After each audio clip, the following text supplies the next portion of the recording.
A shocking turn of events as Canadian Prime Minister Justin Trudeau accuses agents of the Indian government of being potentially involved in the assassination of a Canadian Sikh leader.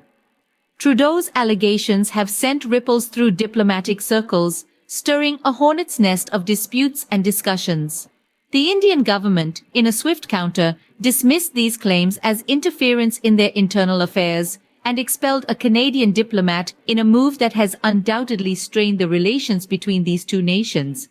In this veritable chess game of diplomacy, each move is carefully calculated, and the expulsion of the Canadian diplomat is seen as a stern message from India. Trudeau's allegations, if proven true, would signify a grave violation of Canadian sovereignty, escalating the conflict to uncharted territories. This confrontation has led to the suspension of a trade mission, further complicating the already tense relations between Canada and India. The stakes are high and the diplomatic dance is fraught with potential missteps. Trudeau's accusations have not only sparked a diplomatic fiasco, but have also cast a long shadow of uncertainty over the future of Indo-Canadian relations. The allegations leveled by Trudeau have certainly set the stage for a complex diplomatic dance. The plot thickens as we delve into the Sikh independence movement, known as Khalistan, which lies at the heart of these tensions. This movement traces back to the 1970s and 1980s, when it led to a decade-long armed insurgency, resulting in thousands of fatalities. Banned in India, the Khalistan movement, however, finds support among the Sikh diaspora. Now, let's fast forward to the present. India and Canada are locked in a diplomatic standoff, with the Khalistan movement once again in the spotlight. The Indian government denies any involvement in the assassination of the Canadian Sikh leader and accuses Canada of trying to divert attention from Khalistan activists within its borders. While the Khalistan movement may not be as active as it once was, it continues to have its share of supporters, both within the state of Punjab and among the Sikh diaspora. This has led to incidents of violence and protests related to the movement in various countries, including the United Kingdom, Canada, and the United States. India, on its part, has been urging countries like Canada, Australia, and the UK to take legal action against Sikh activists supporting the Khalistan movement. This remains a complex issue with national sovereignty, human rights, and international diplomacy all intertwined. With no active insurgency today, the Khalistan movement remains a contentious topic, causing ripples across nations. In the face of these accusations, silence echoes from Canada's main allies, including the US, UK, Australia, and New Zealand. The question that arises is, why aren't these nations supporting Canada's claims? The answer lies in the delicate intricacies of international relations and geopolitics. Let's delve into this a bit further.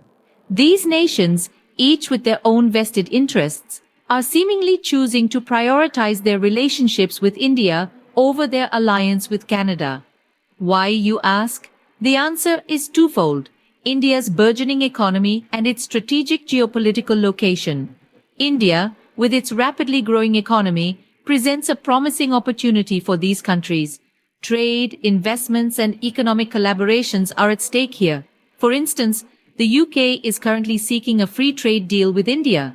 Antagonizing India over these allegations could jeopardize this potential agreement, a risk they may not be willing to take. The second factor is the strategic geopolitical consideration.